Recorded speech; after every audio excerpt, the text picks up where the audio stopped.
So I don't know what I'm doing. I don't know what this is. I think that I'm probably messing things up for myself. I'm probably screwing this up. I'm trying to figure out a way to start this. All I know is that I've got to like make something, and then I've got to post it. All right, so let's start from there. Let's pretend that whatever I'm gonna say next is gonna be the start of this thing. All right. So what is this? I am going to be making a piece of artwork from scratch. I'm an artist, and I'm not going to even start with an idea, and I'm going to post the painting of it. Maybe do some kind of a speeding up of the like a speed painting kind of a thing where you show what.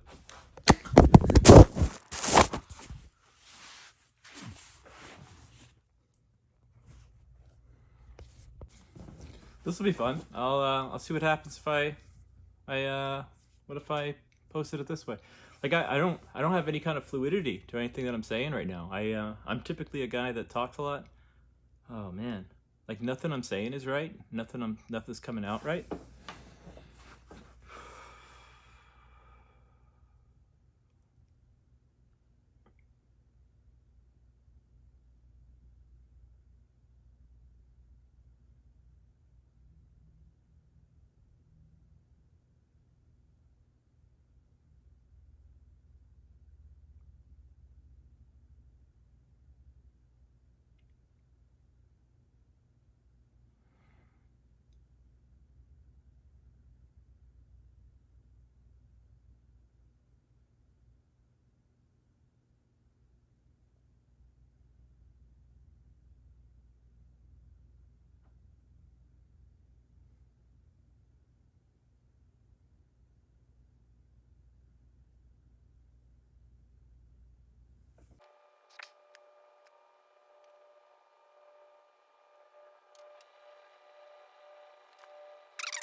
Like a lot of this is going to be cut out, maybe. This is titanium white. I don't know if I want to use that or flake white.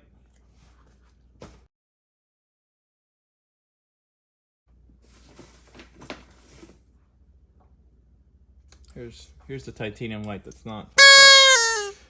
All right, so as you can see, I've coated the canvas with an image with a lot of blue in it, phthalo blue. I'm not using any of the methods that I was taught. I'm kind of breaking every rule, and I have reasons for that.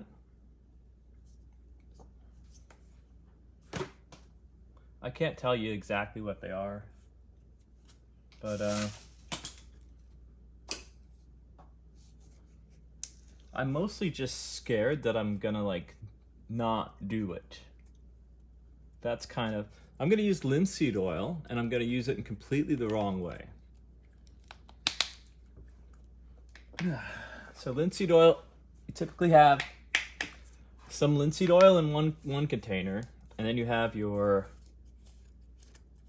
mineral spirits in another container. I can't get it open right now. That's why I'm having so much trouble here. Yeah, it's finally open. And I'm not even gonna put it the way that I'm supposed to put it. Everything's in the wrong place right now. Like as it stands, like I'm in like kind of a panic attack city right now. And rather than do the thing that I want to do, which is hide, I'm gonna make everything like really. I can't find a container to put this in right now, but I just want to paint. So I'm just gonna pour it onto a piece of paper here. That's how like wrong I'm being right now. Like none of what I'm doing is appropriate. I might ruin this painting. But my current state is that like everything is ruined. Nothing can ever be fixed. Like that's kind of, I mean, I think everyone's already has been in that kind of a state before. This is really cool. I like this. There's some areas here that are actually quite attractive. So yes, I'm in a state where everything is wrong and nothing can ever be right. You can't see what I'm doing, but this is a brush that's supposed to be for acrylics, and I'm using it for oils, and I'm mixing the paint in a very thin way. I'm just kind of like getting some fluidity, and I'm just going to try to unify some of these areas. It's kind of the opposite of what I feel like doing, because what I feel like doing is much more, what is the word? I want to get into the weeds. I want to work with drawing. And with this particular method, and where I am right now, I'm very much interested in death right now. That sounds weird. Please stay with me here. It's a very strange way to put it, but I think that when we are making lines, we're asking a question. The line is saying this or this, right? Because there's something on one side and there's something on the other side. So there's like a implicit division between sides. Like a line is a line of division, right? And my current mode is one in which I'm willing to share whatever it is I am with whatever it is you are. And it's a scary mode for me. I'm much more interested in division, typically, because I want to see what things are. And when you divide things into parts, there's a sense that the division is giving you a better indication of what really is. As I'm saying this, I realize that I'm kind of coating this with white and it's down towards this corner.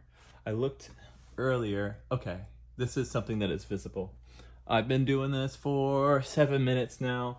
I told myself earlier that I would try to restrict my segments so I can kind of see what's going on and maybe make amendments and things like that. And I could stop myself if I'm doing something really stupid.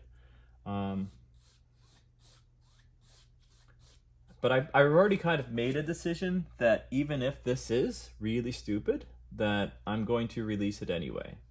The pretense that I'm working under is that the world is different from the way it was 10 years ago, 15 years ago, so on and so forth.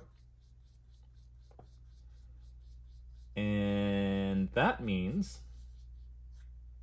that if you take stock of what you have available to you, if you see things as they are, then you can understand with a greater level of accuracy what it is you have, or what it is you can do, what is it's available to you. Yeah, because we all have things we want to do, right? Clearly I want to paint. One of the ways we can do that is actually paint and then show people. Used to be that, people were more interested in this kind of lone genius kind of way of thinking. And there's still a little bit of that going on. I think that people are more keen to alternate conceptions of the way positive thoughts or good thoughts work.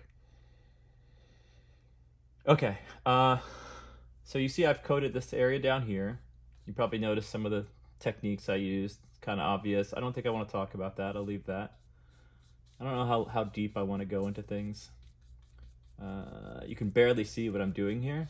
And I'm going to utilize the self-consciousness that painting in front of people brings me. And I'm going to talk a little bit about what I'm doing, but I'm not going to go into too much depth just yet. That'll come later. There's something really kind of interesting happening here, and I did this on purpose to make sure I came back. I think I did. This is something I started a long time ago, but I had a drawing, I had some ideas, and then I built it out, and now a lot of the details that I made, I'm calling them into question, and so I'm questioning a question. And how do you question a question? Well, you unify that line, or whatever line that you made, with the two sides that were made apparent with the line. You say, this, but this, or this or this, or this and this. And when you unify the two sides, the question changes, and you're alerted to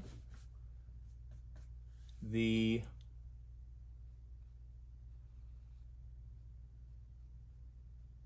possibility of a multiplicity of alternate options. I talk in a very complicated way, and so there's an interesting possibility here that when I say these things here, that there will be more of an opportunity for people who care to figure out what it is I'm saying and understand it deeper, to play things over again and say, oh, hey, did you mean that when you said that?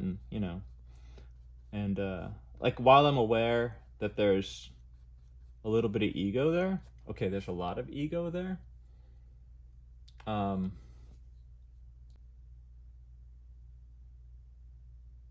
at the very least, there will be an opportunity for me to look back and say, hey, what the heck's going on? Why did I do it this way? And so that's what I'm doing here. That's what the major project kind of seems to be. There are other things that I need to do right now. I haven't painted for realsies in a while, and there's a kind of a destructive air in me, attitude, destructive idea in me, and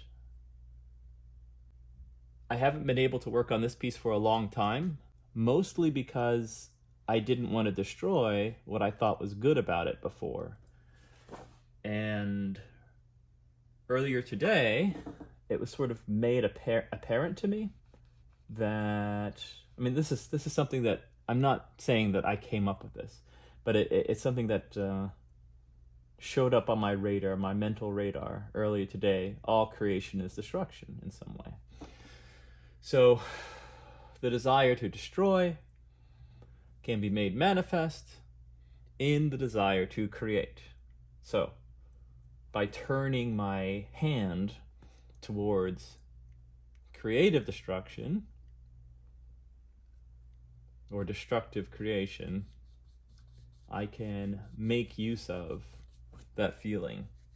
And you'll note that, like, a lot of the feelings here, a lot of the ideas here are, or they seem kind of incoherent. And that's part of the mood that I'm in. And this is not the way that I work. This is a horrible way to work for me. It feels very uncomfortable. And my plan is to post it without any editing, without any desire to hide things. So there's another part of me that wants to edit the F out of it, and you can tell with what I just said that there's already a little bit of self-editing going on there. Man, come on, tell me that you don't think that that's great. When I made this line here, I kind of destroyed a little bit of that. Do you see how this blue from underneath is blending into the white. Be patient with me, guys. I can hear you guys. Why is it weird? Like, I can definitely hear your criticisms of me, and you guys are really rude. Like, be patient. That's a joke, by the way. I know you don't know how sane I am, so, or how insane I am. And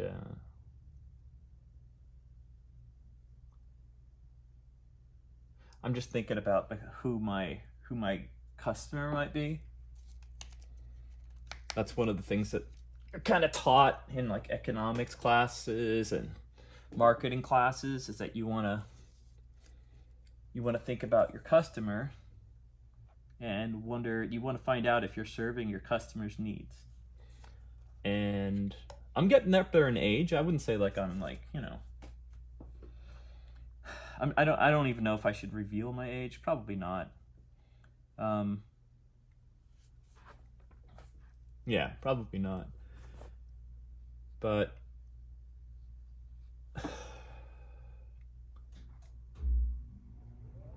I'm an artist. I've been an artist for a long time. I made a lot of mistakes in my life. I did some things right, but I made a lot of mistakes. And the person who sees this might be somebody who's interested in becoming an artist, who cares about art, and has to make decisions for themselves about what it is an artist does and what kind of mistakes they don't want to make. The trouble, I think, with a lot of analytical people, and that's me, is that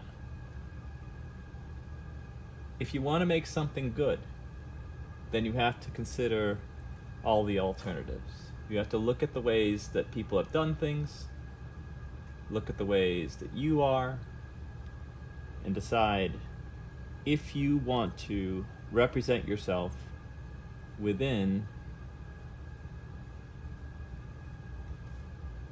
the frame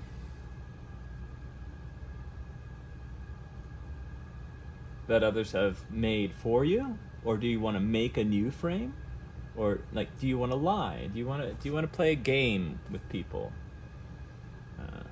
I think that when you do that, you automatically complicate things, obviously, and you change the art form. I talk a lot, and I'm not making it right now. The solution, I think a lot of people would say, is, well then shut the fuck up then, like do something else. and they're not wrong. The problem is that if I shut up and I succeed, then I will have succeeded with a version of me that's not me. So authenticity comes into play. By at least working this way and thinking things through, talking about things as I do it, I'm learning another thing too. Like, I can kind of talk about certain things, and I might even retain some of the changes that I've made here. So things that are lost have another life or another chance at life, because there's a chance of finding some way to resurrect some earlier version. And so the destructive process of creation is something that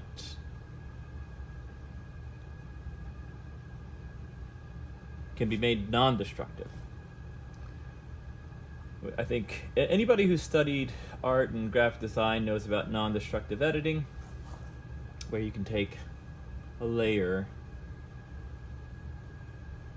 and make edits by copying the layer, then making changes to the copy and then making a decision about how deep or how shallow the changes will go by using a layer mask. And if you don't know what I'm talking about, look it up. It's kind of cool. It's probably my favorite thing about working with Photoshop-like programs. I'm getting a little bit more comfortable now. I don't know how long I want to do this, but I feel good right now. I'm going to need some water soon. I started painting even without my glasses, which is kind of a big no-no for me. Like, I don't think I paint my best that way. Also, I don't think I paint my best when I talk through it. I think that that's actually ruining things. There are some, let's call them secret passages, that an artist moves through. Well, I don't know, an artist or any artist. Should I say an artist, or should I say it's possible that an artist moves through? Okay, I'm gonna talk about something that's a secret passage here. Let's talk about it. It's like, let's let you know what I'm doing. I don't think people know what I'm doing, and that's fine, you know. But I'll also talk about it, and you know what will happen? People won't. Don't ever do this. Don't ever let a good brush fall apart on you. Or I really should fix that. I should fix that right after this. Looks like I did it in two places. I think I just got lazy. I don't know. But I'm gonna show you the thing that I spotted. You'll note that I'm not going in a very linear way, you know? And I'm not going in a work on this group and then work on this group and then work on this group. I'm not doing that at all. I'm just moving to the thing that kind of calls to me. And that might be completely wrong, completely bad, and no one should ever do it. But what I react negatively when I see things on the art, in the, you know, art part of Instagram or whatever, where someone just like, they work on this part and they just build it out, build it out, build it out, build it out, and then it's done. And then they work on something else. I used to work like that, and I just find that to be, I don't say disgusting, I don't want to say reprehensible, I don't want to say bad. I find it to be like disconcerting in some way. There's something interesting about, as a friend let me know earlier, there's something interesting about painting in the way that a tree grows. You know, you devote energy to this and that and that, and it sort of organically grows. There's something funny, peculiar that I'm doing here. If you look at this arm, I hope you can see that's an arm. It's projecting outward, and we know that it's projecting outward because it's a very, you know, rich, heavy highlight pushing out. By the way, I'm doing highlights super effing early. You're not supposed to do that. But I'm using it as a way to coat the thing. I'm going to cover it, and then I'm going to come back in again and cover it again, and then I'm going to bring it back out again and choose the places where I want to actually place my highlights. So there's a bunch of questions about like the way that I'm working. I'm breaking my rules. And so this is a projection outward. As you follow the projection outward along the humerus here, you'll see that there's supposed to be an elbow, but this is not a normal elbow. In fact, that's not a normal elbow. These aren't normal fingers. That's not a normal head. That's not a normal hip. Like, everything is really not normal. And when we get to the elbow, it sinks in. Like, we see that this edge, which at one point served to show that this was a round projection, now, when we get to this point, shows that the arm is actually recessed, right? And that's part and parcel with what the painting is saying, what the painting is doing. You see this theme throughout all of this. The thing that is projected is the thing that's recessed. The thing that's projected is the thing that's recessed. So I think that we've all, probably a lot of people have studied M.C. Escher, and we understand how that push and pull works and how trompe l'oeil works. Trompe l'oeil means fool the eye, where people use illusionistic. This is the international sign for illusionistic. Illusionistic. They use illusionistic means to convey that an object is pushing forward or receding into space. If you went to school for art, they talk about push and pull. So that's fascinating. But yeah, that's kind of the thing that I'm playing with. And I mean, I can just like, from here, I can kind of like go, and this is what a painting means. I don't think that that's wise. I think that I need to be a little bit more like David Lynch here and be like, and you can decide what that means for yourself. I do love David Lynch. All right, I have a maul stick that I like to use for this, but I don't even have my glasses right now. So I'm gonna break that rule too. But this area here requires a lot of precision. I want to show that tricky bit here. So I've got decisions to make. This has already shown that it's a projection, and I can, here's an art term, I can reify this projection by giving highlights here along this edge. And this interior edge, where there's a, shall we say, like a kind of a transparency, in the same way that a piece of glass has an edge, and if you look through it, the light kind of refracts. That's sort of what's happening here, and I'm going to use that. So I can play with that by I can play with highlights in there, but I'm not going to do that right now, because the way that the transparency works, it's sort of doing a lot of it on its own, and sometimes when a piece of artwork is doing stuff on its own, you want to let it talk to you. Let it say what it's saying. Because you can already see, like, I mean, I'll say it again. I'll do the thing again. Hopefully, maybe, you know, you'll be able to do a little bit of that work yourself too. But, well, man, I sound like an egotistical prick. But the thing is that here she is, you know, I hope you can see this as a woman. Here she is. Her arm is projected outward. It's wrapped around her, right? But the wrapping around is recessed. And in that receding, we have found an edge, right? And in that edge, we see that the thing that the arm is intended to obscure reveals itself to be hollow, right? And even more than that, the protections offered are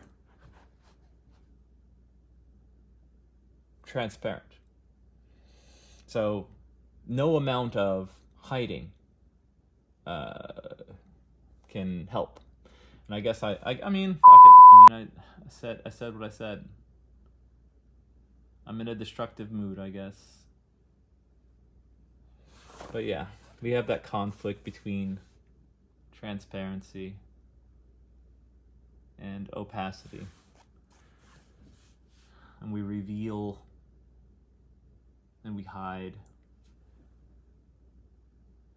We convey through silence. Right? Alright, here's where my glasses would be great. Totally not using my regular rules here.